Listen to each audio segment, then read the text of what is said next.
Atom Fascinet ကဆိုတာဘာလဲ Atom Fascinet ကဆိုပြီးတော့ line ပေါ်မှာအရင်နာမည်ကြီးနေရပေါ့နော် Atom Fascinet ကဆိုတာဘာလဲဆိုတာမသိရလူတွေအတွက်မဆိုဒီနေ့ပြပြပေးပါမယ်အမားတို့တွေပေါ့နော် Atom Fascinet ကဆိုတာ Atom ကနေထုတ်ထားတဲ့ internet သုံးသီးသန့်မှာ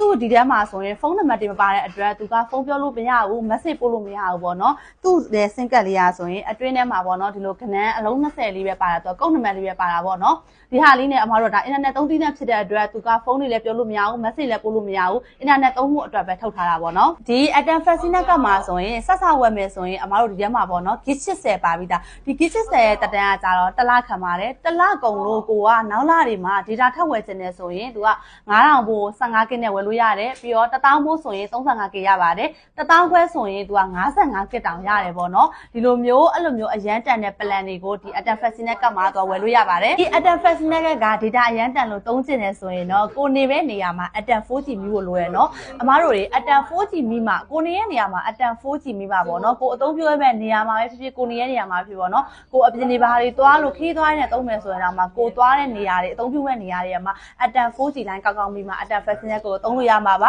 သူက Atom 4G မကောင်းဆိုရင်တော့ line တိတ်ကောင်းမှာမဟုတ်ဘူးပေါ့နော်ပြီးတော့မင်းတို့ခဏလာမိရပေါ့နော်လှိုင်တာယာမှာဒီ Atom Fascinet ကိုသုံးလို့ရလားဆိုရင်လှိုင်တာယာမှာ Atom Fascinet ကိုသုံးလို့ရတယ်နော်အဲကြောင့်မို့လို့ဒီ Atom Fascinet ကိုလှိုင်တာယာကနေပြီးတော့ဝယ်ချင်နေဆိုရင်လည်းမင်းတို့ဆိုင်ရပြင်းအောင်လမ်းဆောင်တာမှာဖွင့်ထားပါတယ်လာပြီးတော့ဆိုင်မှာလည်းလာပြီးဝယ်လို့ရတယ်နော်